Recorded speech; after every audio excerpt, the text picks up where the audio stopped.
میرا نام راحیلہ ہے۔ میری شادی 17 اگست 2020 کو ہوئی۔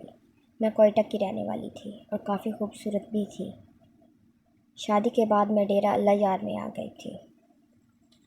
جب میری شادی ہوئی میں اپنے گھر میں آئی۔ ابھی میں نے گھر میں پہلا قدم ہی رکھا تھا کہ مجھے بہت ہی عجیب سا محسوس ہوا۔ مجھے قدم رکھتے ساتھ ہی کسی عجیب سی چیز کا احساس ہوا۔ وہ احساس کیسا تھا اللہ بہتر جانتا ہے، مجھے نہیں پتہ، لیکن میں نے اس احساس کو اس وقت اگنور کر دیا کیونکہ شادی میں بہت لوگ تھے، اس لیے میں بھی اس وقت خاموش رہی۔ شادی کے 1 مہینے بعد مجھے گڈ نیوز ملی۔ میں امید سے ہوں۔ یہ خبر سن کر میرے سب گھر والے بہت زیادہ خوش ہوئے۔ ہم سب اس خبر سے بہت ہی زیادہ خوش تھے، لیکن ایک عجیب سی بات تھی کہ جب سے میں امید سے ہوئی تھی مجھے رات کو نیند نہیں آتی تھی۔ میرے کمرے میں 2 دروازے تھے۔ ایک دروازہ تو ہر کمرے کا ہوتا ہے، پر میرے کمرے کے 2 دروازے تھے اور میں اس بات سے انجان تھی کیونکہ ان میں سے ایک دروازہ چھپا ہوا تھا۔ اس دروازے کا مجھے اس وقت پتہ چلا جب میں رات کو جاگ رہی تھی تو وہ دروازہ خود بخود ہی بجنے لگ گیا۔ میں نے کہا شاید کوئی بلی ہوگی۔ یہ کہہ کر میں نے اس بات کو اگنور کر دیا۔ اس بات کے کچھ دن کے بعد کوئی 2:30 بجے کا وقت تھا کہ مجھے ایک کمرے میں عجیب سی بے چینی اور گرمی سی محسوس ہونے لگی۔ میں اپنے کمرے سے باہر نکل کر صحن میں جا کر بیٹھ گئی۔ صحن میں بیٹھے ہوئے اچانک میری نظر برآمدے میں پڑی تو میں نے دیکھا کہ برآمدے میں کوئی بیٹھا ہوا ہے۔ یہ دیکھ کر میری بے چینی بڑھ گئی کیونکہ گھر میں اس وقت اکیلی تھی اور یہ سوچ رہی تھی کہ یہ برآمدے میں کون ہو سکتا ہے۔ تھوڑی دیر بعد اللہ اللہ کر کے میرے شوہر گھر آئے تو میں نے ان کو یہ سب بتایا کہ آپ کے جانے کے بعد گھر میں کوئی اور بھی تھا، میں نے اسے محسوس کیا ہے۔ تو میرے شوہر نے کہا ایسا کچھ نہیں ہوتا، تم فکر نہ کرو، یہ تمہارا وہم ہے۔ یہ بات سن کر میں چپ ہو گئی۔ اس کے بعد مجھے وہاں کچھ نظر نہیں آیا۔ ایک رات جب میں اور میرا شوہر سو رہے تھے تو میرے کمرے کا دوسرا دروازہ وہ خود بخود زور سے بجنے لگا۔ دروازے کی آواز سن کر مجھے پکا یقین ہو گیا تھا کہ اب یہ میرا وہم نہیں ہے، ہمارے گھر میں کوئی نہ کوئی سایہ ہے کیونکہ وہ دروازے کے باہر بڑی عجیب سی آوازیں نکال رہا تھا۔ میں نے فوراً سے اپنے شوہر کو اٹھایا اور ان سے کہا کیا آپ کو یہ آوازیں سنائی دے رہی ہیں؟ حیرت کی بات یہ ہے کہ جو آواز مجھے سنائی دے رہی تھی ان میں سے کوئی بھی آواز میرے شوہر کو سنائی نہیں دے رہی تھی۔ بڑی مشکل سے وہ رات کٹی۔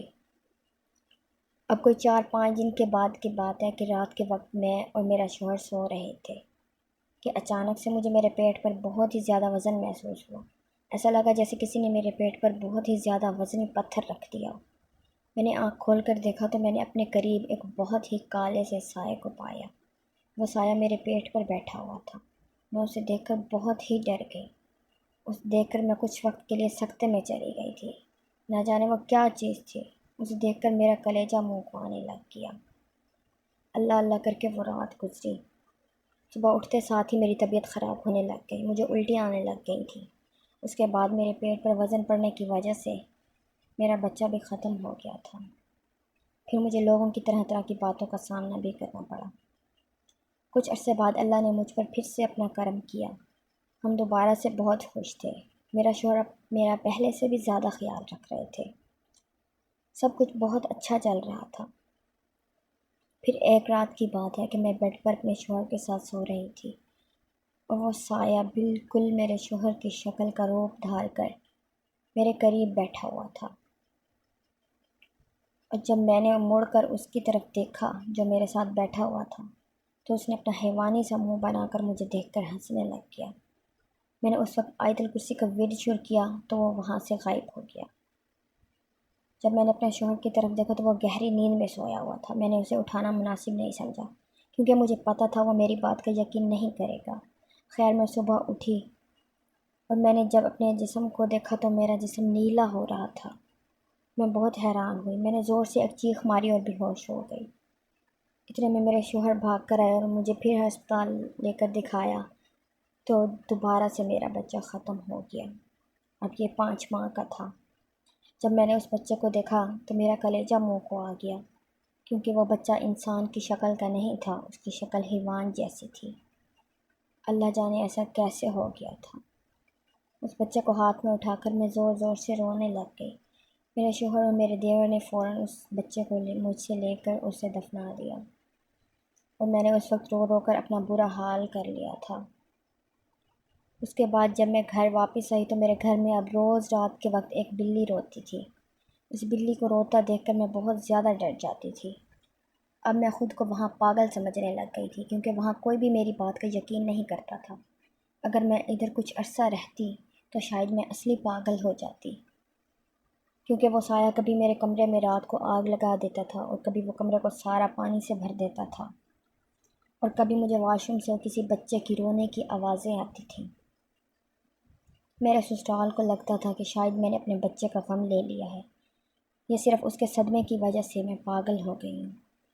وہاں میری بات پر کوئی بھی یقین نہیں کرتا تھا۔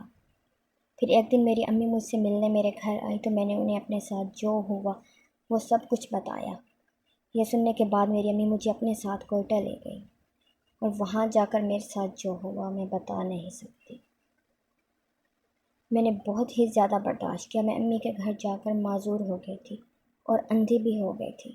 میں ایک چارپائی پر ہی لیٹی رہتی تھی۔ مجھے میرے سسرال سے کوئی بھی ملنے نہیں آتا تھا۔ میں روز امی سے پوچھتی تھی کہ مجھے کوئی ملنے نہیں آیا۔ جب امی نہ کہتی تو میں رونے لگ جاتی۔ بس میرا شوہر مجھے کوئی 1 یا 2 بار ملنے آیا تھا، اس کے بعد وہ بھی نہیں آیا۔ اس دوران ایک بہت ہی عجیب بات ہوئی، وہ یہ تھی کہ جب مجھے میرا شوہر ملنے آتا تھا تو مجھے ان سے کچے گوشت کی بدبو آتی تھی، اور نہ چاہتے ہوئے بھی میں خود کو ان سے دور کر لیتی تھی۔ میرا یہ رویہ دیکھ کر میرا شوہر مجھے چھوڑ کر چلا جاتا تھا۔ میری امی نے مجھے بہت سے ڈاکٹروں کو دکھایا، لیکن مجھے کسی سے آرام نہیں آیا۔ اس کے بعد میری امی کو کسی نے ایک مولوی کا پتہ بتایا۔ میری امی مجھے ان کے پاس لے کر گئیں۔ انہوں نے مجھ پر دم کیا۔